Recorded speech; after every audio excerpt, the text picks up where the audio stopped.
মায়ের দোয়া লৌহে মুমিন মায়ের দোয়া লও, মায়ের দোয়া লৌহে মুমিন মায়ের দোয়া লও। বিপদে পড়বে না তুমি যখন যেথায় যাও, বিপদে পড়বে না তুমি যখন যেথায় যাও। মায়ের দোয়া লৌহে মুমিন মায়ের দোয়া লও, মায়ের দোয়া লৌহে মুমিন মায়ের দোয়া লও। মায়ের দোয়া লওয়া দরকার আছে নাকি নাই?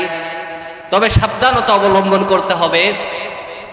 এই জামানায়, এই বর্তমান প্রেক্ষাপটে মার হক আদায় করতে গিয়ে দেখা যায় স্ত্রীর হক আদায় করা হয় না, স্ত্রীর হক আদায় করতে গিয়ে দেখা যায় মার হক আদায় করা হয় না। আওয়াজ করে বলেন ঠিক কিনা?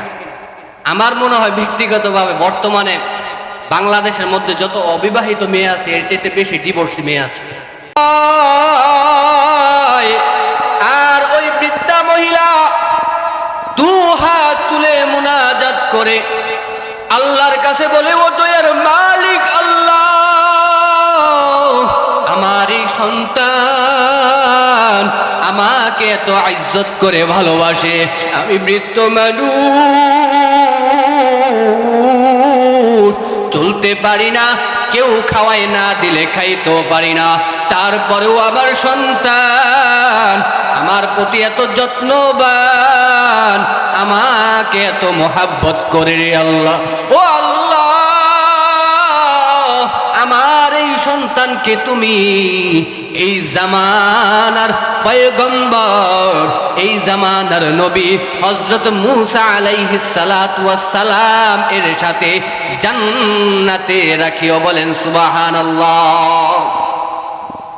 মূসা আলাইহিস সালাতু ওয়াস সালাম বুঝতে বাকি রইল না, মূসা আলাইহিস সালাতু ওয়াস সালাম এর সাথে এই কসাই জান্নাতে থাকবে মায়ের দোয়ার কারণে। কিসের কারণে বলেন? হ্যাঁ, কিসের দোয়ার কারণে? হ্যাঁ, কিসের দোয়ার কারণে? মায়ের দোয়ার কারণে। এই জন্য মায়ের দোয়া লওয়া দরকার আছে নাকি নাই? মায়ের দোয়া লৌহে মুমিন মায়ের দোয়া লও, মায়ের দোয়া লৌহে মুমিন মায়ের দোয়া লও। বিপদে পড়বে না তুমি যখন যেথায় যাও, বিপদে পড়বে না তুমি যখন যেথায় যাও। মায়ের দোয়া লৌহে মুমিন মায়ের দোয়া লও, মায়ের দোয়া লৌহে মুমিন মায়ের দোয়া লও। মায়ের দোয়া লওয়া দরকার আছে নাকি নাই? তবে সাবধানতা অবলম্বন করতে হবে। এই জামানায়, এই বর্তমান প্রেক্ষাপটে মার হক আদায় করতে গিয়ে দেখা যায় স্ত্রীর হক আদায় করা হয় না, স্ত্রীর হক আদায় করতে গিয়ে দেখা যায় মার হক আদায় করা হয় না। আওয়াজ করে বলেন ঠিক কিনা? আমার মনে হয় ব্যক্তিগতভাবে বর্তমানে বাংলাদেশের মধ্যে যত অবিবাহিত মেয়ে আছে এর চাইতে বেশি ডিভোর্সি মেয়ে আছে। এটা আপনারা বিশ্বাস করেন? শেষ করে দেবো, আমি আমারটা বিশ্বাস করে দেবো, আর 3 মিনিট আছে।